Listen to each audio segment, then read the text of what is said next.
I was probably, 5, 6, 7, 8 years old, somewhere in there, and somebody asked me, well, what does your dad do for work? And my response was, my dad doesn't work, he just plays golf. I said hallelujah to the 16th royal fins.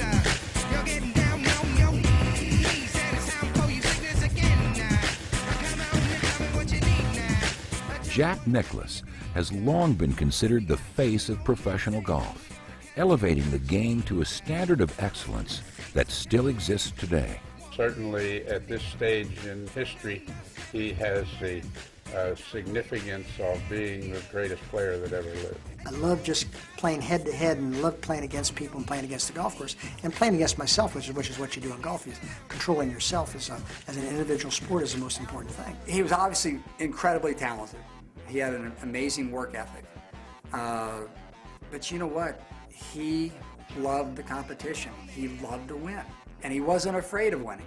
Jack began his professional career with gusto, winning the 1962 U.S. Open against the heavily favored Arnold Palmer. He would go on to win the PGA Championship the following year, as well as the Masters Tournament, which he would conquer again in 1965 and again in 1966, making him the first golfer to win the title 2 years in a row. 1966 would also bring him the title of the British Open, completing his career slam of holding all 4 major championships in golf. He was 26 years old. His winning streak would span many more years and would include 12 more major championship wins, 3 U.S. Opens, 2 British Opens, 3 Masters, and 4 PGA championships. Known as the Golden Bear, his illustrious career boasts 73 PGA Tour victories, with the record for most wins in the Masters, and 19 international titles, not to mention 20 hole-in-ones. Through it all, Jack has been a model of professionalism, setting an example for those who, no doubt, only dreamed of following in his footsteps. His dedication to the principles of sportsmanship, not just winning, is what has guided him through life. Through his consummate leadership, he has honored the game of golf as more than a sport and secured a place in history not only as an athlete, but as an American icon.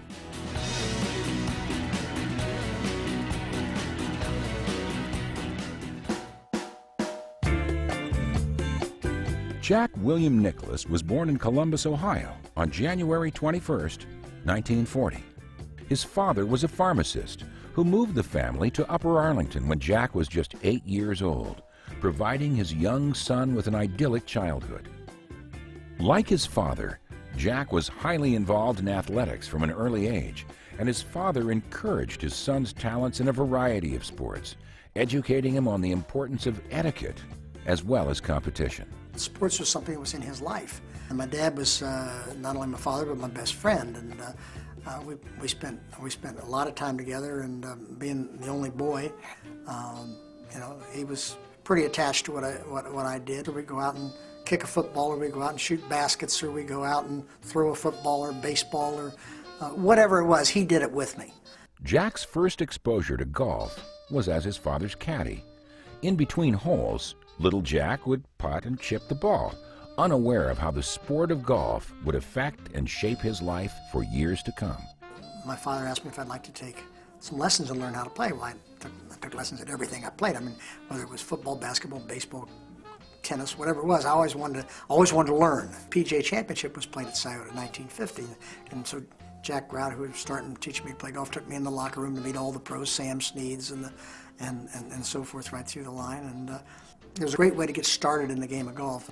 Oddly enough, it was a basketball scholarship, not golf, that brought him to Ohio State University. I think they had a little method in their madness. Since they didn't give golf scholarships, I think they wanted to get me there to go play golf. The strategy worked out well for Jack personally. His first week in college, he met his future wife, Barbara. We were married in July of 1960. Jack was still an amateur golfer at that time, but he was also trying to play in some of the professional tournaments. Sensing that his natural abilities were good enough to begin his career as a professional golfer, he took the plunge. I just either realistically or unrealistically thought, well, anything he does will be fine. we'll be fine, he'll succeed. Never an issue with her. She supported me with whatever I did. He goes into everything 110%, so it was no surprise to me when he said, I want to play professional golf. I want to be the best. I have to play with the best. I just had enough confidence in myself to go ahead and do that, and she did too. At the age of 65, Jack made his final touring appearance at the British Open in 2005. We all had some tears about it, watching him walk across the Swilcan Bridge there at St. Andrews for the final time in competition. It gave me an opportunity to really say goodbye properly, and the people were fantastic. It's a home of golf. It's a place I've won the British Open twice. It was a pretty special event. Jack's contribution to the game is undeniable, and he continues to support and nurture the sport through his company, Nicklaus Design, designing stunning golf courses all around the world. For Jack, it's more than a new way to focus his love of golf. It's a way to uplift communities and improve the quality of life by attracting growth and development to areas that normally would not have the chance to flourish. We see massive opportunity for golf courses throughout the world and the real estate that's incidental to it, as well as the Jack Nicklaus brand, which does stand for excellence and for a very good reason. At present, Nicklaus Design has over 300 courses open for play in 31 countries, and nearly 60 of them have been ranked in the national and international top 100 lists of several magazines, including Golf Digest, Golf Magazine, and Golf Week. This cross-cultural success has helped spread the game of golf to countries around the world, including Russia, China, and Greece, inspiring the next generation of future golfers. Working alongside Jack are his 4 sons and son-in-law, who have benefited from his example, not only in work, but in life. They're involved here because they want to be involved here, not because Dad said you're going to be involved. And that pleases me a lot. We're all running around at a much faster pace and getting more accomplished. I think we're way more efficient and we're having a lot more fun with Dad's full involvement here in the business. It is this seemingly endless enthusiasm and integrity that allows Jack to constantly move forward, using his influence to promote countless charity organizations and causes. As advocates for children's health care, Jack and Barbara established the Nicklaus Children's Healthcare Foundation in West Palm Beach to improve the diagnosis, treatment, and prevention of childhood diseases. Their involvement has been very impactful on the delivery of pediatric services in our community. In addition, Jack has hosted the memorial tournament at his golf course, Muirfield Village Golf Club in Dublin, Ohio, every year, giving proceeds to the Columbus Children's Hospital as a way to give back to his home state. Another charity that's near and dear to his heart is the First Tee. An initiative of the World Golf Foundation, the First Tee organization works tirelessly to integrate the principles that are applied on the golf course into the daily lives of young people. It's a place where they can learn the value of communication, the significance of sportsmanship, and most importantly, that life, much like a game of golf, can only improve with hard work and dedication. I think there are 270 facilities around the world now in about 5 countries, and it's growing in other countries. I'm very, very proud of what's happened with First Tee.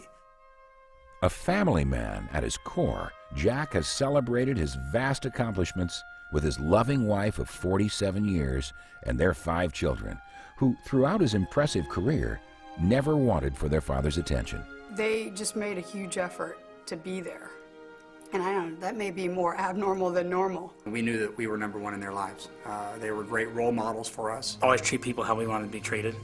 Be nice, be honest, be courteous, be forthcoming with everybody, and by doing that, they'll treat you the same way. Whether he's championing children's health care, supporting programs for the youth, or helping communities grow and expand through his work with Nicklaus Design, Jack Nicklaus exemplifies the resilience and heroism of the American spirit. A man who, with all of his gifts and talents, has chosen a path of service and embraced the opportunity to improve the lives of others. He is a pillar of sportsmanship, selflessly giving back to the game of golf by using his love of competition to teach compassion and fair play. It is a legacy that will live on far beyond his athletic achievements. I have spent a lot of my life saying congratulations to Jack for all the things that he's done, and I think this is just another occasion where this is something well deserved. Doing things in the right way and leading your life that way is very important. And also, you know, as you get older, you look back on what you've done, which meant you can hold your head up. He's the type of man that I would want to be. He's the type of man that I want my children to be when they grow up. He has been such a great role model for myself, for my siblings, for all of his grandkids, but everybody in our office. He affects so many people by just doing the right thing. And he's walked the right line in life. He's a good man.